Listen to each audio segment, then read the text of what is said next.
Good morning student. छात्रों, guarantee वाला topic अपना कल समाप्त हुआ था। आज जो हम पहला पार्ट पढ़ रहे थे, साझेदारी का सामान्य परिचय, उस पाठ का आज हम अंतिम टॉपिक पढ़ना स्टार्ट कर रहे हैं, बंद हुए साझेदारी खातों में समायोजन। यह इस पाठ का अंतिम बिंदु है। इसके नोट्स मैं भेज रहा हूँ। ये नोट्स आप अपने फेयर कॉपी में उतार लें, समझ लें, पूरे पाठ को व्यवस्थित रूप से अपनी फेयर कॉपी में कर लें।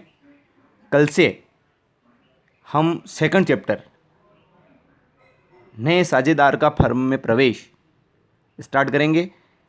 इस टॉपिक के साथ आज हमारा पहला चैप्टर समाप्त होने जा रहा है।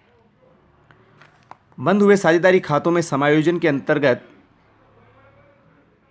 देखिए, कभी कभी साझेदारी फर्म की पुस्तकों को बंद करने के बाद यह ज्ञात होता है कि इन खातों में कोई गलती रह गई है या साझेदारी सल्लेख में दी गई शब्दों का पूरी तरह पालन नहीं हुआ है।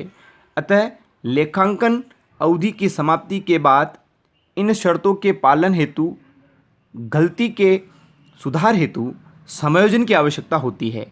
उसके लिए किए गए लेखांकन व्यवहार को बंद हुए साझेदारी खातों में समायोजन कहा जाता है। प्राय निम्न प्रकार से समायोजन किए जाते हैं। छात्रों, कहने का सीधा सा अर्थ यह है इसमें कि ऐसे बहुत सारे बिंदु, बहुत सारे समायोजन ऐसे होते हैं जो करने से छूट जाते हैं।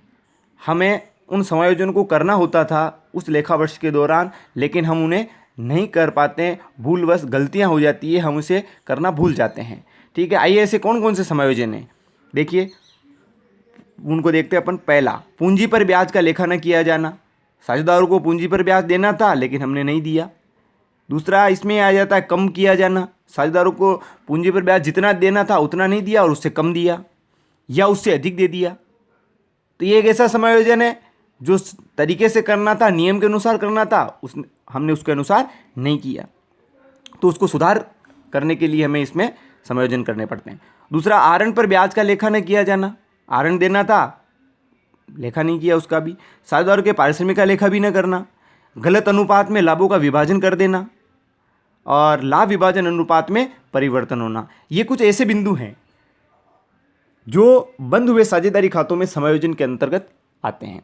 ठीक है, इन बिंदुओं का समायोजन करना था लेकिन अपन ने तरीके से नहीं किया। तो इनका समायोजन किया कैसे जाएगा, इनकी ऐसी कौन कौन सी विधियां हैं जिनके माध्यम से इनका समायोजन किया जाएगा।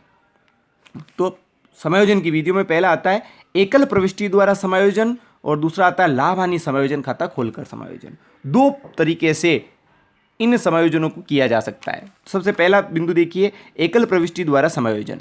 जो साझेदारों को देना है उनके खाते में क्रेडिट करेंगे। ठीक है, समायोजन करना स्टार्ट कर दिया हमने।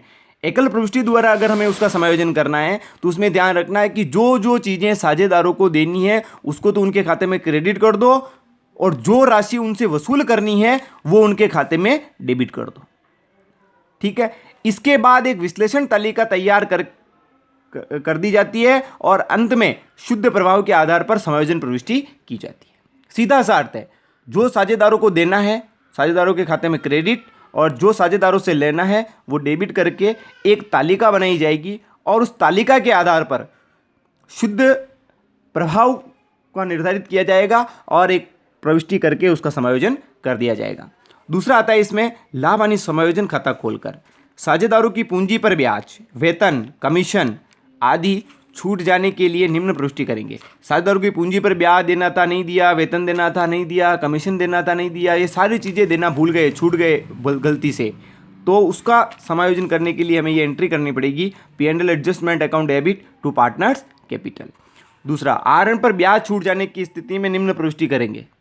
आहरण पर ब्याज की स्थिति में partners capital account debit to P&L adjustment. और तीसरा बिंदु, अंत में P&L एडजस्टमेंट अकाउंट बनाकर जो समायोजन करने हैं वो कर दिए। अंत में क्या करना है, आपको P&L एडजस्टमेंट अकाउंट बनाना है और उसके आधार पर शेष जो आएगा उनको लाभ विभाजन अनुपात में बांट देना है। ये एंट्री करने के बाद, ये काम करने के बाद आपका समायोजन कंप्लीट हो जाएगा। छात्रों, इसके साथ अपना ये टॉपिक और अपना ये चैप्टर यहीं पे समाप्त होता है। पूरे चैप्टर को व्यवस्थित उतार लें, समझ लें। कल से हम नया टॉपिक और चैप्टर स्टार्ट करेंगे। धन्यवाद।